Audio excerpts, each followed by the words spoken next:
নমস্কাৰ সকলোকে মোৰ আন এটা মিনি ভিডিঅ'লৈ স্বাগতম জনাইছোঁ। আজি ৰাতিপুৱাই বনাইছিলোঁ পালেং দি পেলাই এয়া ৰুটি আৰু মাক প্ৰথমে টিফিনত এয়া ভৰাই দিছোঁ, লগতে ফ্লাক্সত চাহো দি দিছোঁ মাক। আৰু এইফালে ময়ো খাবলৈ ৰেডি কৰিছোঁ। এয়া অমিতা আৰু আলু ভাজিছিলোঁ, লগত এয়া পিঁয়াজৰ পাত দিয়ে যে আৰু অকণ পিঁয়াজো এক্সট্ৰাকৈ লৈছোঁ। এয়া এনেকৈ খাবলৈ ল'লোঁ। খাই লৈ পেলাই মোক চাওকচোন, মানে আজি কিবা খোৱাতহে লাগিছোঁ আৰু মই জানেনে। এইখিনি দৈ পেলাই থৈছিলোঁ, ঘৰৰে হয়। চাওকচোন কেনেকুৱা ধুনীয়া হৈছে নহয়। আৰু এইফালে ভজা চাউল সিজাই আছোঁ, মানে দুপৰীয়া ৰ'দতে মই দৈ আৰু ভজা চাউল খাম। একদম খাবলৈ ইমানেই মন গৈ আছে, সেইকাৰণে একদম পটাপট যা যোগাৰ কৰিছোঁ। আৰু এয়া দৈখিনি সঁচাকৈ ধুনীয়া হৈছে কিন্তু দেই।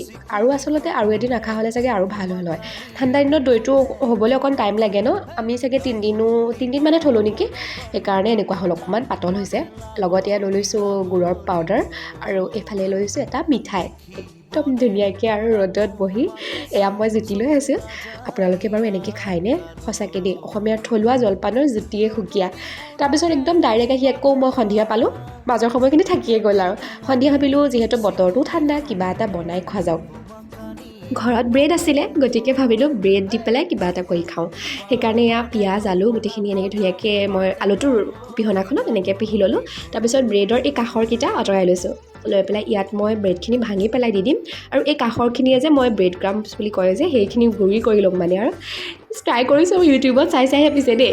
ইফালে ধনিয়া কাটি দিছোঁ, তাৰপিছত অকণমান নিমখ আৰু অকণমান হালধি দিছোঁ। মছলা একোৱে ব্যৱহাৰ কৰা নাই, যিহেতু আমাৰ মায়ে মছলা খুব কম খায় বুলি নহয়, নাখায়েই আচলতে। সেইকাৰণে মাক অপকাৰ কৰে, সেইকাৰণে ময়ো নাই দিয়া আৰু। ইফালে এনেকৈ মই কেইটামান লাডু কৰি লৈছোঁ আৰু কেইটামান অকণ দীঘলকৈও কৰি লৈছোঁ আৰু। তাৰপিছত এয়া ব্ৰেডৰ গুড়িখিনিৰ ওপৰত লগাই আকৌ অকণমান মই এনেকৈ মানে মুঠিটো মাৰি দিছোঁ, নহ'লে এৰাই যোৱা নিচিনাহে লাগিছে দেখোন মোৰ। গোটেইকেইটা এনেকৈ ব্ৰেডৰ ওপৰত দি ঠিক ঠাক কৰি ল'লোঁ। তাৰপিছত গৰম তেলত এয়া এটা এটাকৈ একদম ডুবাই অকণমান ৰঙচুৱা হোৱালৈকে ভাজি লৈছোঁ। বেছি ভাজিবই নালাগে জানেনে, অলপ অলপ কৰিলেই দেখোন হৈয়ে যায়। অলপ এয়া লটিয়াই কৰি ল'লোঁ আৰু বাছ ৰেডি হৈ গ'ল। লগত চাহটো লাগিবই আৰু। যিসকলে মোৰ ভিডিঅ' চাই তেওঁলোকেতো গম পায়েই মই একদম গাখীৰ চাহৰ লাভাৰ। গতিকে আজি লাল চাহক গাখীৰ চাহলৈ এয়া মই মানে মডিফাই কৰি আছোঁ।